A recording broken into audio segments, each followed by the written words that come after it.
Hello, everybody. Hi. Welcome to Take the Black Live. My name is Dan Selcke, and I am the editor of winteriscoming.net. I'm here with Daniel Roman, also the editor of winteriscoming.net. And we're a little bit late. This is going to be our technical difficulties episode special Yes. for this month. There's a bit of a delay. There's some things that are happening, but we have lots to talk about. We want to give it to you, all of it that we can. Daniel, why don't you give a block of text describing how you are doing with as little back and forth as possible? Okay. A block of text. I am doing well. Glad to be here. Great to see you guys, Martha, LCH, Jeremy, and Chris, Julie. We have a lot of stuff to talk about this week because last week was a one with a lot of really big new releases. And we're on as many of those as we can in the allotted time. But first, we need to into some House of the Dragon stuff because we're around a week and a half out from House of the Dragon. And at that point that you should expect we're going to have some House of the Dragon stuff to talk about pretty much every time there's a show until we start doing our apps, and then we'll see how that goes. And yes, RIP to Olivia Newton. Yeah, very 100%. very sad that she passed away this week. So yeah, Dan, are you ready to talk about some stuff? You ready to lightning round some pictures? As always, yeah, the first thing we're going to do is we're going to go up through a bunch of new photos from House of the Dragon and give our 20-second impressions, kind of a lightning round here at the top of the show. And why don't I just go first? So Yeah. flash a new picture and I will give my take on Go it. for it. Okay, we got Paddy Considine as King Viserys Targaryen 1. These are beautiful new pictures from House of the Dragon. There he is with his long, blonde, luscious hair and his wig. Oh, the crown's really cool. He got like the Targaryen sigil, the Baratheon sigil, some different ones throughout the crown. Looking good. I think he's pretty interesting and exciting because his character is... Okay, and there we go. And that is the buzzer. All right. Next picture. Danny, you take this one. All right, bear with me in my technical difficulties. So I can't see if the picture's up, but I'm going to talk about it because I can see it on the back end. So this next picture that we're looking at is Rhaenys Targaryen at attorney or something like that. She's sitting or standing next to her husband, Corlys Velaryon. And we can just see Paddy Considine as King right there in the foreground. And whatever's going on, Rhaenys doesn't look pleased. True. You can't see the pictures? I shouldn't ask questions. Okay. Next picture. I can see him. Yeah. Okay. We have here... Oh, hell, I never... Oh, no, I got it. We got young Rhaenyra Targaryen and the Lord Commander of the Kingsguard, Sir Harold Westerling. I nailed them both. Played by Millie Alcock and... no, I know it. Graham McTavish, respectively. Going to the Iron Throne Room. She's the heir to the throne. He's her bodyguard, and it's going to be a fracas. Costumes look good. Looking forward to it. Okay, Daniel. Next. Fracas. Oh, I like this one. All right, so this next is young Rhaenyra standing in front of the Iron Throne. And we get a nice, good, moody, atmospheric look at the mountain of swords that around the throne to make it to George R. R. Martin's vision of the describe the throne in the books. I love this picture too. So cool. That is my personal favorite, I think, from the collection. But no time to think about that, because what is the next one going to be? Here we have Matt Smith as Daemon Targaryen in a, I think, kind of Party City-looking dragon helmet there with the wings and the little... It looks kind of plastic thing at the top. I also like how the show gets kind of dinged sometimes for not having visors, how they would in like actual medieval times. And they're kind of like splitting the baby here. Like his face is almost covered, but you got to see Matt Smith. That's what you're paying for, people. You're paying for that jaw. And hello, everybody. We might It's be a little true. less comments today just because of the technical difficulties, but we see you. We see you, Nicole and Christian and Julie and Martha and LCH Jeremy. But if we don't get as much to you this week, I'm sorry. There's things beyond our control. But what is in our control is this next picture that It's Daniel true. is going to react to House the Dragon. All right. So this next picture is young Rhaenyra, played by Millie Alcock, with Emily Carey as young Alicent Hightower.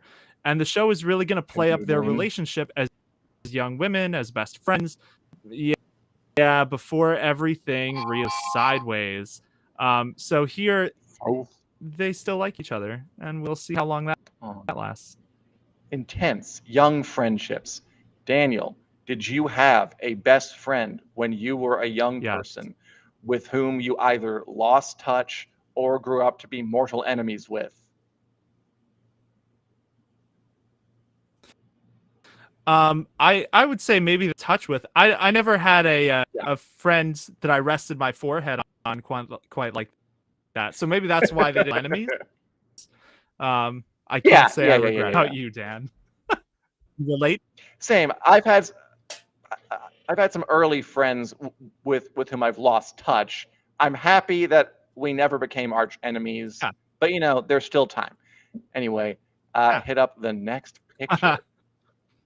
Again, here we have Rhaenyra and Alicent all grown up.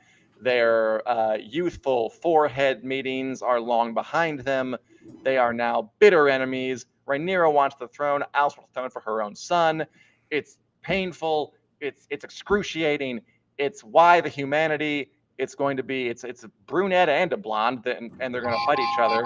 You know, emotionally, morally, not so much like fists. No, actually, there is one scene though where they're going to fight with fists too. I'm looking forward to it quite a bit. Okay. Yep.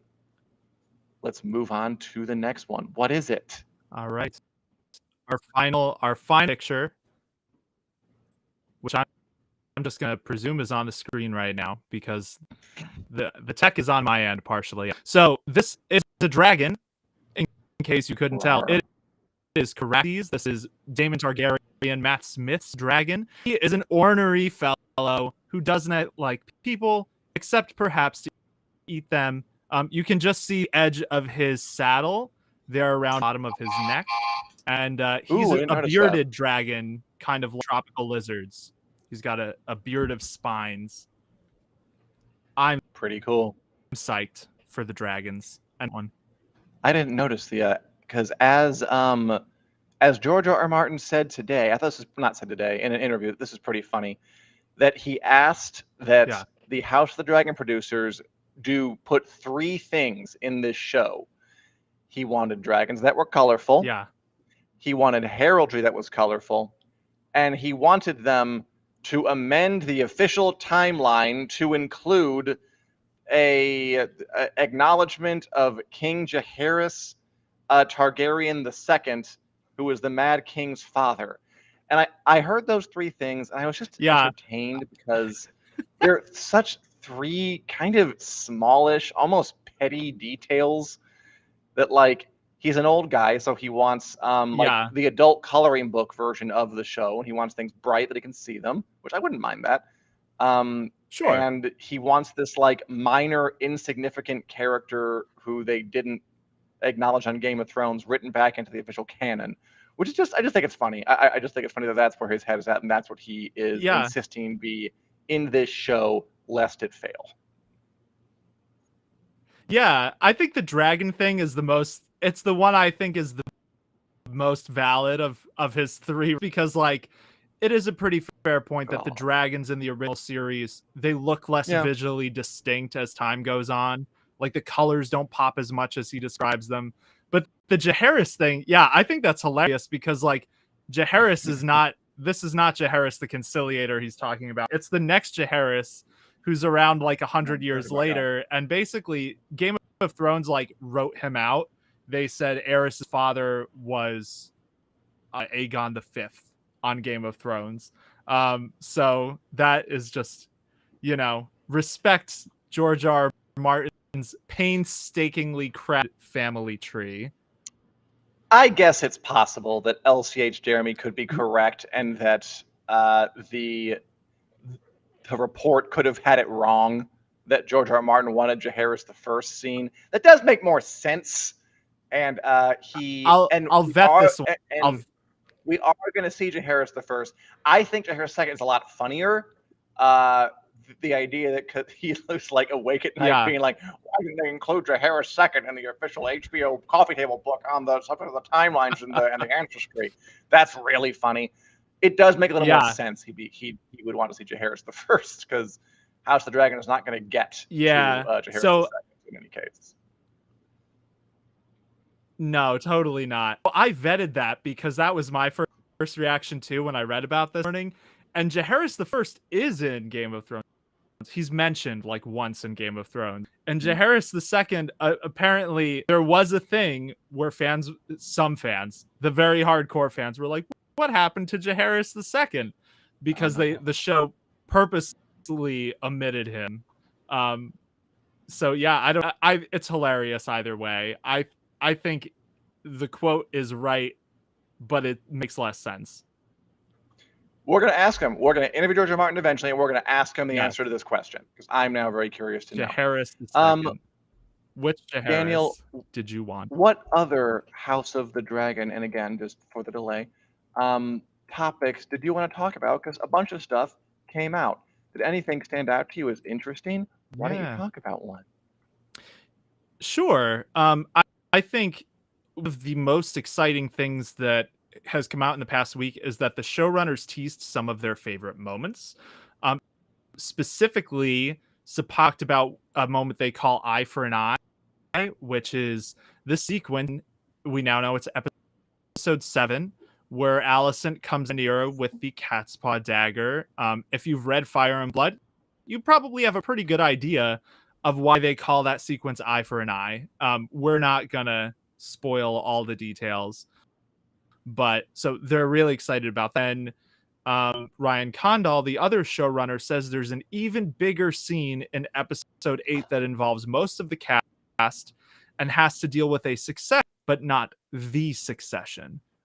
So my guess is it has to do with Corlys Velaryon gets sick at one point, and there's a whole dispute over who will be his successor. They'd have to rearrange things, but either way, we know big stuff is coming episodes, and I think that's exciting. Yeah. Dude, the scene with Alicent tearing at Rhaenyra with a dagger, I've been looking forward to it for a while, just based on the trailers. I mean, you can just tell that's full of passion and drama. I'm looking forward to that one a lot. Yeah. We also got news that a long time ago, HBO was going to have an official Game of Thrones convention. Now, there already are a couple of unofficial Game of Thrones conventions, like Con of Thrones and a Con of Ice and Fire. I guess my first question is, why couldn't they just graph this on a Con of Thrones? That would have been kind of cute. But they were going to throw an official Game of Thrones convention, right? I think that would have been cute. I think it would have been fun. And I've been to those, and they were a good time. And I could be in a panel at that one. I can't be in a panel at this one. But anyway, they're in an official one. They had to cancel it, I think, more than once, maybe because of the COVID, because they were planning on it for a while back. And then the vid got around, and there were additional variants, and they just couldn't go through with it. But now they're for real serious doing it, and they are going to mount this official Game of Thrones fan convention in Los Angeles, California, from December 9th to 11th, which is a good time to be in Los Angeles. And they're going to have a lot of the folk who were going to be there originally. They're going to have Alfie Allen, Theon, Jack Gleason, Joffrey. That'll be fun. Christopher Heath, who plays Tormund, Christian Narn, who plays Hodor, who loves going everywhere, Daniel Portman, who's Podrick, Gemma Whelan, who's Yara, Isaac Hepson Wright, who plays King of the Six Kingdoms, Bran Stark. And they also added Mr. Kit Harington, which is cool because he's a big star from that. And I wonder if they'll take the opportunity.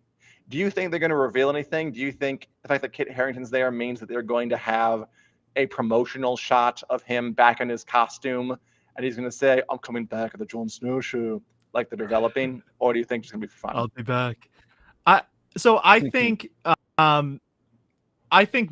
my gut reaction was they have Kit Harington partially make up for the fact that they have delayed a few times and it's the first official one and stuff. So to try to regain some of that hype a little bit, I don't know. I would be surprised, I think, if they announced anything major.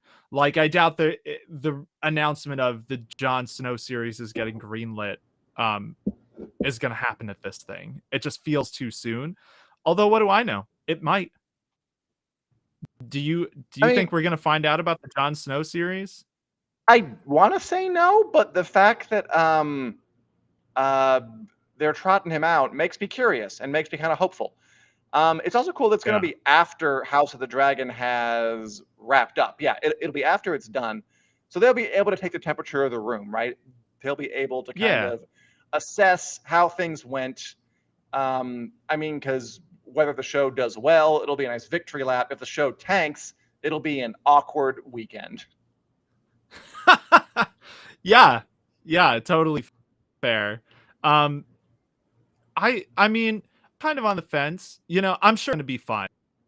I live, coast, so I doubt I'll be there, but pretty exciting that they're actually doing it. I hope it becomes a yearly thing. Well, I mean, I kind of do, but also I agree with LCH Jeremy, who's been to Con of Thrones. I've been to Con of Thrones. I've talked to Con of Thrones. It was so much fun. I wish they would have talked to the people who were already organizing it and gotten to some, because like, how many Game of Thrones conventions do we need? You know, I'm wondering that. I think it would have been cool for them to come up from on high in their ivory tower and talk to us little fans who attend Con of Thrones, and then set Kit Harington to Con of Thrones instead. Don't make us come to your thing. You come to us. We were here first. Yeah. Although we are here because of you made your very expensive thing. So it goes both ways. I thought it would have been fun. Yeah. I will bet. I was surprised at how much the marketing was like, this is the first official fan convention. Because that was like odd. But I'd heard of Con of Thrones enough that I was like, I thought we had conventions for years now. But those were not official conventions. This is official, which means you can pay money to get your picture taken with stars from the show. Presumably. I mean, that's going to be the thing. You could always do that. Did you hear the thing where Sean Bean was talking about going to fan conventions for like Lord of the Rings? And he's saying like, I didn't like the way they kind of corralled the fans and had them kind of extort them for autograph money. I did that one time. It was for the guy who plays Gendry. I was doing it for somebody. They asked me to get him to sign something. Remember who plays Gendry? Joe Dempsey. John Dempsey, I think. Yeah. Joe Dempsey. I did that, and it was fine. It's just like it's amazing. I mean, it's weird to think that that's like a booming industry, like the autograph lines and the sign my headshot stuff. But if I were a celebrity, I'd do it so fast. I'd charge so much for my face. People wanted to pay for it. Why not? And as Julie asked, no, Julie, I don't think the show will tank. I just like to build a good wall of plausible deniability, so I'm not too hurt if something does happen. I don't want to see, watching a TV show is exactly like a marriage. You get into it you get out of it what you put in. Exactly like it. Yeah, precisely. There's no difference. And I'm afraid that if I go too whole hog too soon, I'll be hurt. But I expect it to be good, and I'm looking forward to it. And eventually it'll woo me, and I'll invest in it completely. And then season 8 will be not as good as advertised, and I'll have my heart broken. But that'll be then. Anything else? For now, we have the. I don't think so. House of the Dragon stuff. I mean, there were a few other like small things, like Paddy Considine had originally been offered part in Game of Thrones. He turned to even reading the script because it had dragons. That we got a little clarification on that the show will not depict sexual violence. That's been kind of a thing that's gone back and forth of what the show will show, what it won't. Hasn't it? Yeah. One of the writers and producers Sarah Hess said House of the Dragon will not depict sexual violence on screen, but there will be one off-screen instance, and the ramifications of it will be covered in the show. You can think of Matt what it might be. Smith, however, has too much sex, so we'll see what actually happens. Yeah, so there's going to be no sexual violence, but an abundance of consensual sex, apparently, is what I'm kind of picking up from these two competing viewpoints. Yeah, which is, sounds reasonable. I guess we'll see. You know, I mean, it is true that since 2011, for obvious reasons, the discussion and climate around depictions of sex, sexual assault has changed a lot. And of course, a show made today is going to be more responsible and responsive to what's happened from the Me Too movement, 2015, 2016. A lot of conversations were started that were only bubbling before. So this will be, which is kind of tricky when you're a show that has a tradition of not only Game of Thrones, but HBO in general, of being a pretty sexy network. It's kind of like how something was apart back in the day. So it's going to be interesting to see how these prestige HBO shows move into a new era where people are a lot more careful. Also, Sean Bean, speaking of this stuff, Sean Bean fully going out and saying like, oh, intimacy coordinators. No, that'd be too inhibiting. I like to just kind of go in there and do what feels natural. I'm like, Jesus Christ, Sean. He gave us very much. Yeah, that was a hot take. Back Get in off my lawn, day, kids. Back when people couldn't vote or whatever, it was nicer. So that wasn't a great take, but no, I have faith that the House of the Dragon will be responsible when it comes to these dicey issues. But again, it's going to they're going to have to walk a line.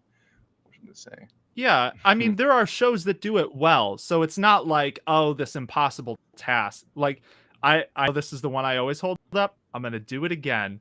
Black Sails. Did Black Sails. The sex scenes in Black Sails, some of them were really hard to watch. It definitely had sexual violence, but it always, they handled it so well and addressed it well, and it always was serving the plot. It was never, it never once felt like Oda of private parts they need to show, and that's why they have these sex scenes. And I think that was a way it differentiated itself from Game of Thrones. So there are examples. I feel like House of the Dragon could do They're all well Black with Sails. that.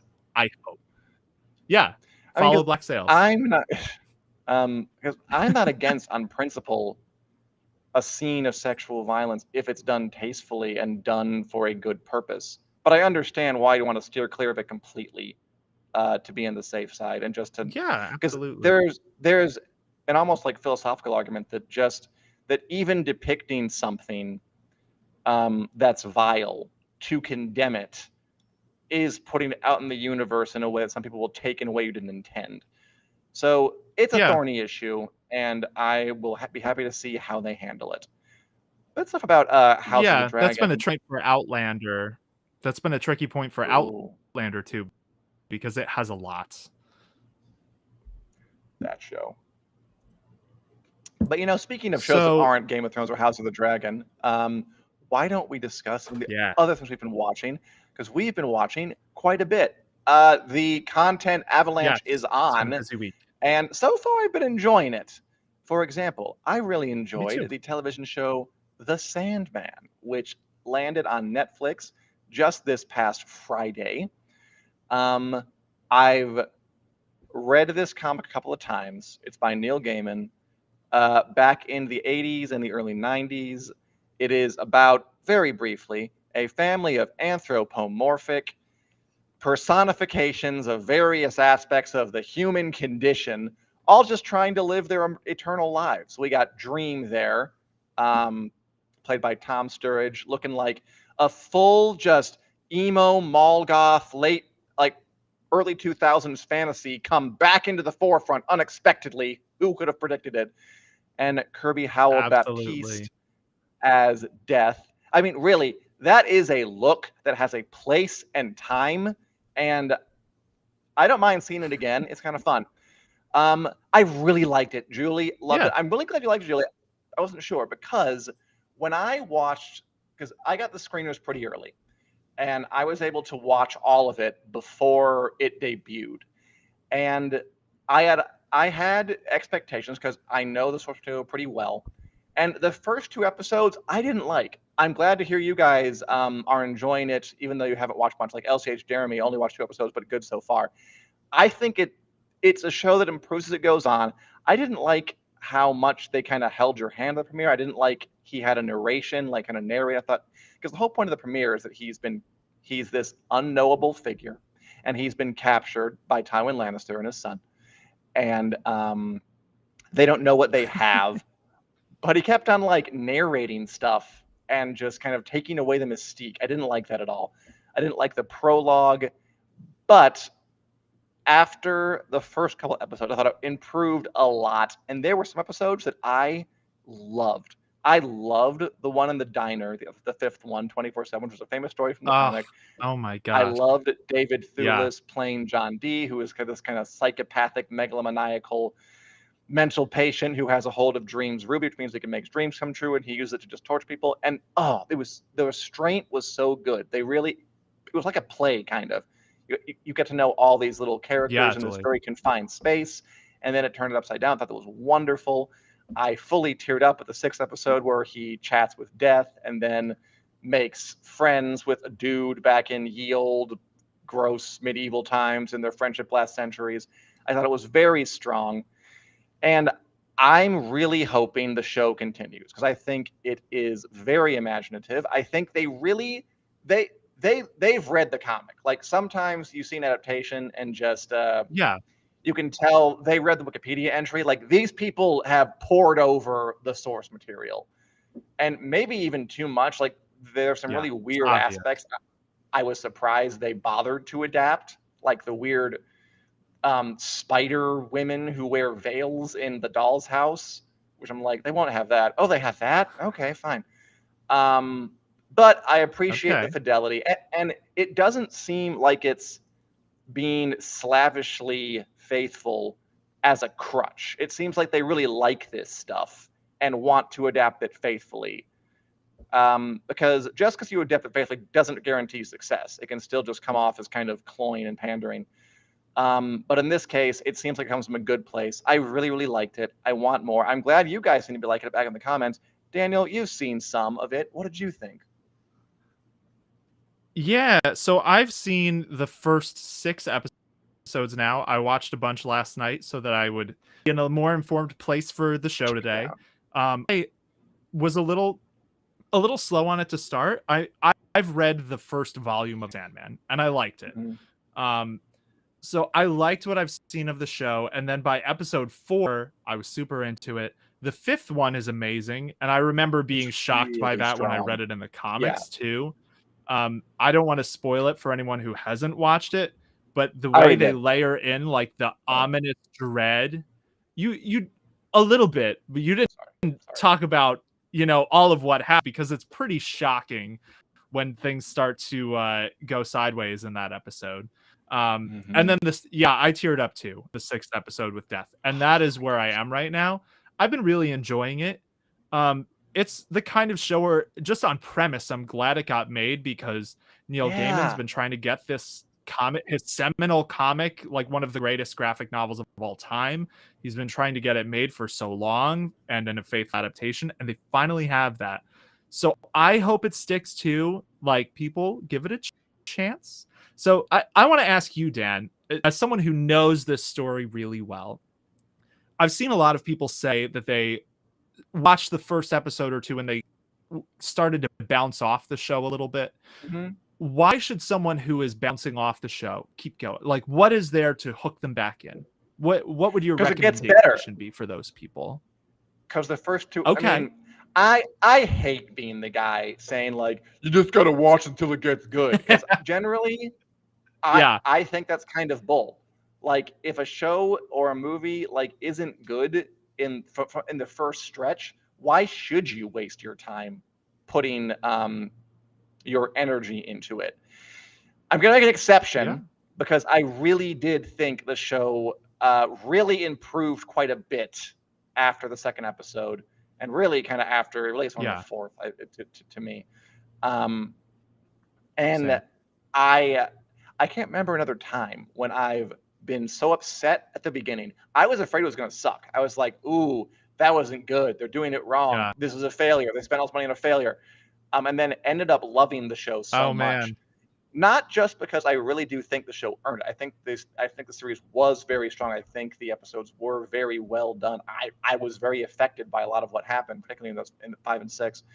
But because at a more meta level, I want to award a show that is not a sequel or a remake or a reboot of something, that is a great story that's been around for decades, that is getting a chance to get exposed to a whole new audience, and in a way that I think has been really, really effective.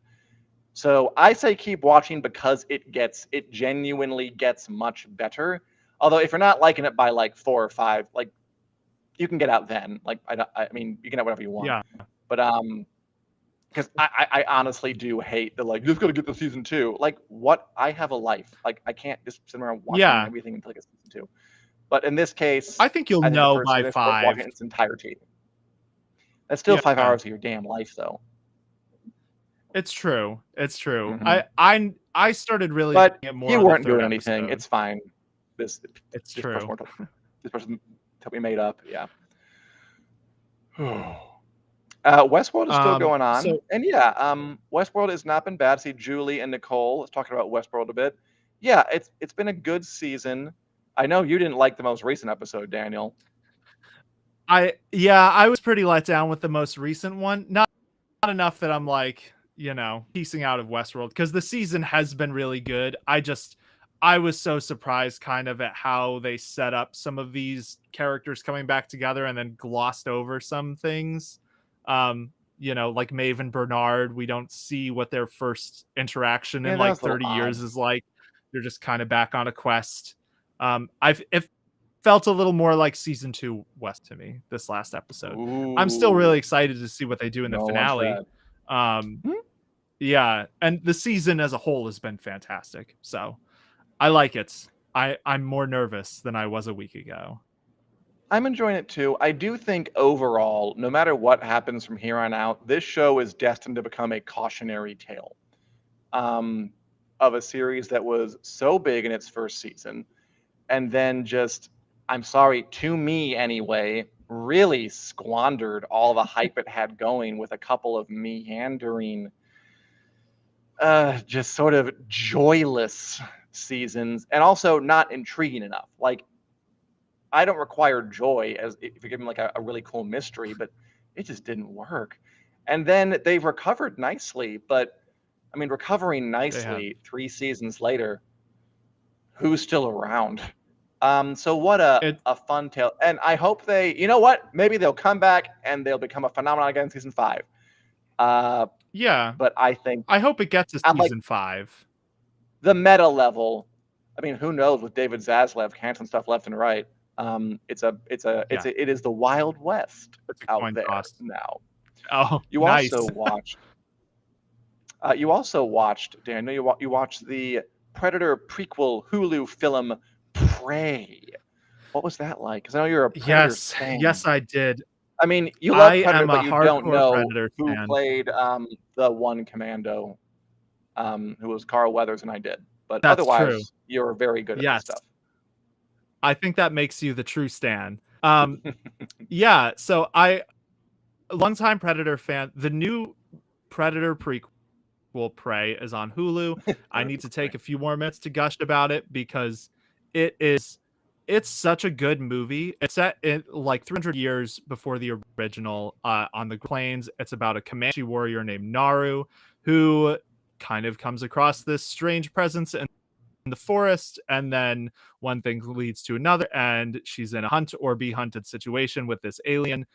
I'm gonna say Prey might be the only movie in this franchise that is so good and so thoughtfully constructed that even if you don't care the tiniest bit about Predator, if you're remotely into like sci-fi, this is worth your time. I would recommend this to people who aren't fans of the franchise. And it's also just a really important movie in terms of like the representation of it and the record setting. It's kind of getting rave reviews. It's the #1 premiere ever on Hulu out of both TV shows and movies. That's from its 3-day weekend. It's good for Disney. Yeah, it's the first major movie to star a Native American woman as the lead role. It's also the first time a major movie has ever been released in Comanche. There's a Comanche overdub you can watch on Hulu titles. And the actors who played the parts actually read their Comanche lines. So when you see different actors with those overdubs, it's actually them saying it. I can't lie. I've been kind of obsessed with this movie since it came out. It was, I never expected to be this obsessed with a movie in 2022. Like, I don't know. A bunch of them have come out since I've been a fan. There's never been one where I've been like, yes, watch this even if you don't like Predator. It's that good. Prey is that movie. It's that good. That's interesting. Valerie wonders if Horizon Zero Dawn inspired Prey. My name is Alloy. Huh. Do you think so, Daniel? Yeah. She does have an Aloy vibe for sure. Aloy is kind of the one in her village in Horizon who's she understands the technology. She sees through like the veil of mysticism a little bit to be like, this is what this actually is. And Naru has the same vibe where everyone's telling her she's seeing things, or, oh, haha, you found a bear track. And she's like, it's not a bear. Bears don't skin snakes and gut them and take their skulls. So something is amiss. I want to watch it. I want to watch it. I didn't last weekend. Should. We ended up watching the movie Belfast instead with Jamie Dornan and Judi Dench about the Troubles, which is also very good. I don't know how we came to that instead of Prey, but yeah, it was pretty good. It wasn't bad at all. But it's just okay, cool. I didn't think we were watching that one, but I will get around to Prey because it sounds really cool. I tried watching the Orville because of you, so I will watch Prey too. Sweet. Yeah, Prey is fantastic. One thing about the Horizon Zero Dawn comment too, the soundtrack in this movie, which is phenomenal, was done by the same person who did Assassin's Creed Valhalla. So there is a little bit of that video game influence. There's some parkour going on in this movie. And yeah, LCH Jeremy says, watched it on our recommendation. Glad you checked out. Thought it was really good. Put it at third favorite Predator movie behind the first and Predators. Valerie liked Predators too. And man, I gotta say, I liked Predators. The amount of love that has come out for that one since this premiered has kind of surprised me. Predators was the 2010 one with Adrian Brody. It's kind of, it's like in the middle between the more serious and the more ridiculous entries in the franchise. It's good. It's a bunch of basically trained killers are abducted and put in an alien game preserve, and then they're hunted by the predators. That one, a lot of people have come out and said, I think the best Predator sequel. So cool to see that get some love too. Which one was the Corinthian in? He was in the one, which is pretty much agreed across the board. It's the worst solo Predator movie. Hallbrook, he was in The Predator, which came out in 2018, and basically the only thing that one kind of really got from the original was like the toxic masculinity of a bunch of military bros, like with their jargon to knock each other and make misogynistic comments. It was kind of bad. And the movie itself, of all the things to take from the original, if you pick that one, that was it. And like, that sounds ridiculous, but like, if you watch them side by side, it's like, that's the one thing. There's no sense of like being hunted or like commentary on the idea of how and prey fit into a food chain or anything like that. It's just kind of a mess. But yeah, Prey is not a mess. Prey is excellent. I hope it gets sequels, even though it doesn't really need them. It probably will, and they will probably not be as good, and a whole new cycle will begin. Probably. That's how it goes, right? But in 2045, it's going to be another one's going to knock our socks off. So, Dan, you mentioned you started watching the Orville. That was one thing I wanted to talk a little too, because the Orville Horizons aired its finale last week. So where are you in the show, and how are you feeling about it? Um, I'm season Okay. 1, and I'm enjoying it. It's nice. Also watching The Bear. Yeah, it's fun. I mean, it Oh, hasn't. nice. I never watched Star Trek. I never watched any. Um, so I can tell it's riffing on it, and it's a strange experience to have, like, to know it's referencing something, but to have no frame of reference for the references. It's a little odd. But I'm enjoying Yeah, it. I mean, the that's cast fair. is likable. I like how earnest it is.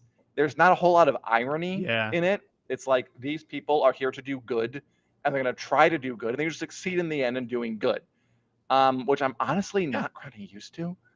But Yeah. I'm enjoying it. It's pleasant. It's fun. It goes down easy, and I'm trying to just enjoy it and not wish I was watching New Horizons, which is the one everyone says is amazing.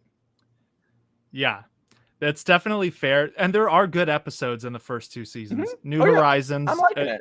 you know, New Horizons, Also, I Charlize I Theron don't is think in it. anyone who? Charlize Theron is in it Oh. just randomly as a guest Oh, star. wow. I I was about that. watching it. I Well, was like, she looks like Charlize Theron. Can you imagine that? And I was like, oh my god, it is. How did they get her? they do, they have great Liam guest Neeson's in it. stars on that show. Mm-hmm. Oh, yeah, he is. Seth MacFarlane has Pull. There is a movie. He does have pull. He did A Million Ways to Die in the West, release their own right before that show. So presumably that's where the strings were able to get pulled to get her on it. Oh, no doubt. But yeah, New Nameless something. Horizons. It still hasn't been renewed for a 4th season. We're all kind of waiting to see, because for my money, I think it might be one of the best seasons of television we've had this year. Like, it ended really strong. It kind of ended on a funny note. It, like, the episode before the last one was huge and epic, as good a thing in like a Star Wars movie, like really, really excellent. And then the finale was character focused, and it kind of did Ooh. feel like a victory lap for the show.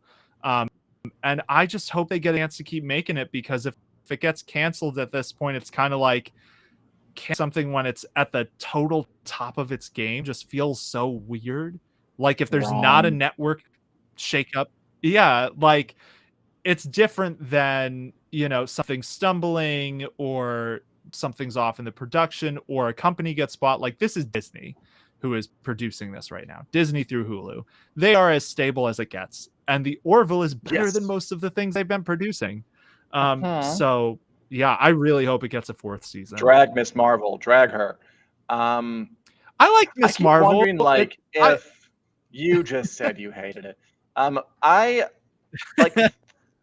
I think about, like, would it be a good fit for Disney? Ah, it's Cat. And I think, like, Yeah, what Coda needs this what too. what cat is that? Is that Seth?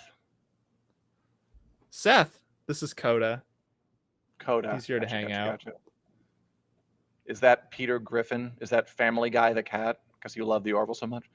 No, I keep thinking, like, would the Orville be a not that good much. fit for Disney? And, like, it's kind of odd, at least in the first season, because it is very earnest and straightforward and kind of up with people and life affirming. And then they, like, drop a really filthy joke in there sometimes, Yeah. which is very not Disney. It's kind of odd, like the mix in there. It's like just like Star Trek if it worked blue, like old fashioned Star Trek if it worked blue, which I like, Yeah. but maybe it does belong on. But then again, it's on Disney Plus, so I guess they think it's. I think Yeah. okay. Oh, Valerie, I liked Ms. Marvel. Daniel's the one who just said that Orville's better than everything they're doing, which is basically just dragging through the mud. I don't know why he's That's so true. angry.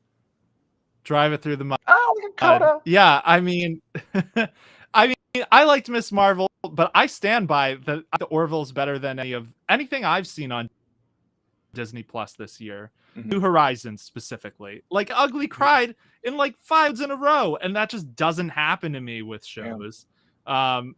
So yeah, it is a weird marriage for Disney Plus, because you're right, it is a little more adult, like in spurts. It's not like consistently gory or anything, but like every once in Yeah, a it's while odd. they'll throw in a filthy joke, or they'll have a very serious topic. But it's distributed by Disney Plus in most countries. So I can see how it makes sense for them to get it on that platform. I hope it I does mean, well. if Daredevil can be in Disney Plus, I guess the Orville can too. After they open that door, and next it's Yeah, just Mickey Mouse strip out of the corner on Disney Plus, like people were saying. All right, Daniel, that's should right. we do the Wick News lightning round where we go through a bunch of stories we didn't have time to do and give our 20-second takes for the second time in the episode? Yeah, I think we should, because as Julie says, this cat has me well trained, and he's not going to let me sit here too much longer. So maybe we should do the lightning round. He wants you to leave? Nah, he doesn't want me to leave, unless it's to Okay, get him dinner. gotcha. But it might be like he wants cuddles, but I don't know Coda very well. I don't know Seth. Okay, I know Seth. All right, That's I haven't true. looked at these at all, so I'm excited. Who should go first? Um, Let me see, because I did put them into order. Oh, I'm going to great. read to you first. Do it. Are you ready? Yeah, where's the letter B? I have the All remainder of right. the gavel. The handle's gone. I don't know why. The handle's just gone. That now it's just a block of wood. All right. So the Joker 2, which stars Lady Gaga as Harley Quinn, Mm-hmm. gets a release date. Joker Filet a Deux, scheduled to hit theaters on October 4th, 2024. Are you gonna see it? Will it be great? Folie à deux. It's French. I'll probably see it. Yeah, Yes. I saw the first Joker in part because there was so much kind of talk about it. I just was curious. And I mean, yeah, look, you're gonna make a sequel to this billion-dollar movie. You're gonna cast Lady Gaga as Harley Quinn. It's gonna be a musical. You have my attention. That's a bold, weird move. Um, Yeah. yeah, out of nothing else but curiosity, I'm there. All right, Daniel, let's see what we got to Legit. tap for you.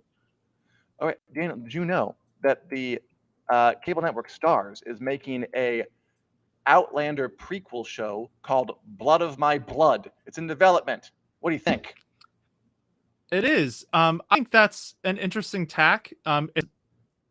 They're saying that Diana Gabaldon is involved, the author of the books. She is also writing a book about Jamie Fraser's parents, which is what this new Or show is. She was kind of like, no one talked to me about being involved with this show. So I think this story is developing, but it's a thing that's happening. groovy. All right. So the next Disney Plus show that will be less good, which is coming out, Which you is hate? Yeah. She-Hulk. Yes, it's true. She-Hulk on Disney Plus. Daredevil, Matt Murdock, played by Charlie Cox, will be in it. And in one of the most recent TV spots, we saw he wears a yellow outfit. You down for the yellow Daredevil? I don't care. I honestly am a little. I don't know if this is the same Matt Murdock from the Netflix show or if they're just going to hard reset and have a whole new He's guy. a variant. I feel like we should Yeah. know by now, and the fact that we don't has me thinking maybe they're going to pull a fast one and have it be like a new Disney Daredevil. But we'll find out very quickly because that show comes out in like the 17th, I think. Yep. All right. Yep. Oh, That's definitely a question. Daniel, sticking with the Marvel of it all, Marvel Studios CEO Kevin Feige wanted to kill Captain America and Thor in Avengers Endgame, but he didn't. What do you think about that?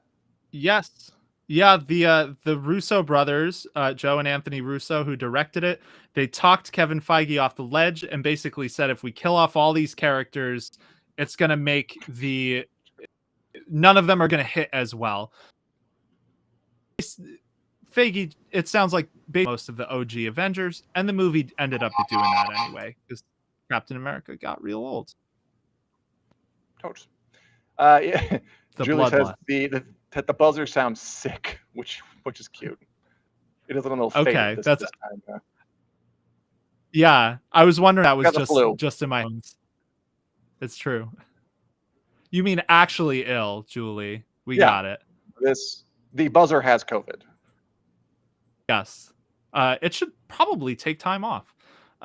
Okay, Dan. So the next lightning round story Mhm. with the superhero theme, but in a different Goody. way. Veep, the creator of Veep, is making an Armando HBO Iannucci. satire about the hellscape of franchise superhero movie making. You I gonna mean, watch look, that? we've had 3 lightning round stories in a row about superheroes. Obviously, there's room for this. Superheroes are in the air.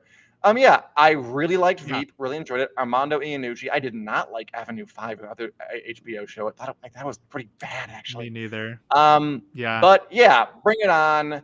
I almost feel like it's overdone because we already have The Boys, which is satire. I almost think they do something else entirely, but there's definitely material there. Yeah, and he's good. I mean, most of the time. So yeah, I'll check it out. I'm intrigued. I like Okay, that it's about making the movies as opposed sure. to like superhero, like superheroes in culture. What would they be like? It's cool that it's why is making the movies so awful? Kids of Town Um, expose. find out. But okay, Daniel. Yes, Okay, we're off superheroes. no Scripts more. for Noah Hawley's upcoming Alien prequel series on FX are finished, with filming expected to begin in 2023. You like Predator? How do you feel about Alien? I His love natural nemesis. Alien. I'm really nervous about this Alien series. It's set in the past on Earth. Well, like Ripley's past, our future, like the 2070s. Believe it or Um, not. but yeah, we'll see what happens. They're filming it next year. It's nice that work is moving along on it. Noah Hall did a good job on Fargo, from what I've heard. So hopefully he can do it with Alien too. But we'll see. Take that, sickly buzzer. Mhm. All right. All right. We already talked about this one a little bit, but now you get to give your coordinated 20-second hot take. So Work. Sean Bean, Ned Stark in Game of Thrones, said Mm-hmm. that having an intimate coordinator on set, that's the person who makes sure that everything goes for filming sex scenes, having one of those on sets would inhibit him. Yeah, it just sucks. I mean, intimacy coordinators have become kind of de rigueur on sets since the Me Too movement, especially because Yeah, the reality is you putting they're actors in needed. those vulnerable positions can expose them to kind of uh, uncomfortable, potentially harmful situations. And you want someone on set who's looking out for Yeah, them. So, of course, they're great. And Sean Bean, just different times, different age, just didn't get the memo. It was cooler in the early 90s, I guess, for him when he was just do whatever he wants, no consequences. Not great, but one does yeah, not simply rag on intimacy coordinators. Okay. And nice. finally, you got it. Finally, Daniel. Um, so Peter Jackson, the creator of the Lord of the Rings trilogy of movies, was apparently approached by Amazon to consult on their new Lord of the Rings series and then just ghosted. Yeah, I think this is kind of hilarious. They approached Jackson, Amazon, asking if he would have input on the Rings of Power. This was like 4 or 5 years ago, apparently. And Jackson said, "Sure, send me the scripts. It's impossible for me to know if I want to be involved without seeing them." And then they Right? just Yeah. never sent him. And now the show's coming out. No hard feelings. He says he'll watch it, and that'll be fun. I hope it turns But out who nicely. goes Peter Oh, Jackson? yeah. Jeff Bezos goes Peter Jackson. Jeff Bezos does what he wants. That's Peter fair. Jackson is a billionaire. Jeff Bezos is like a billionaire times 250-ish last I checked. So he can afford, he can do That's whatever he wants. true. Bless you, He can Jeff. afford to affront Um, Peter Jackson. he totally can. He can afford to affront Peter Jackson. He can afford to affront Fran Walsh, everybody. That's our show for this week, everybody. We had some technical difficulties, but we powered through them. I thought we had a good show. I thought things leveled out after a while. Thank you for being here. You're the real heart of this show. Is Julie and Nicole and Valerie and Joanne and Christian, everybody out there? It's you and it's us. It's the world. It's I know where I'm true. going with this. Anyway, we are available in podcast form wherever podcasts are available, from iTunes, Google Play, and beyond to Google Play and beyond. And of course, we are live every Wednesday at 4 p.m. Central Standard Time here on the Winners Coming Facebook page and the Winners Coming YouTube page. And we're also going to do, um, after House of the Dragon episode recap review gab sessions every Sunday night beginning August 21st first at those same places. So we'll see you there. Yes. We'll see you on Sundays. We'll see you on Wednesdays. We'll see you all week for 10 straight weeks. Looking forward to it.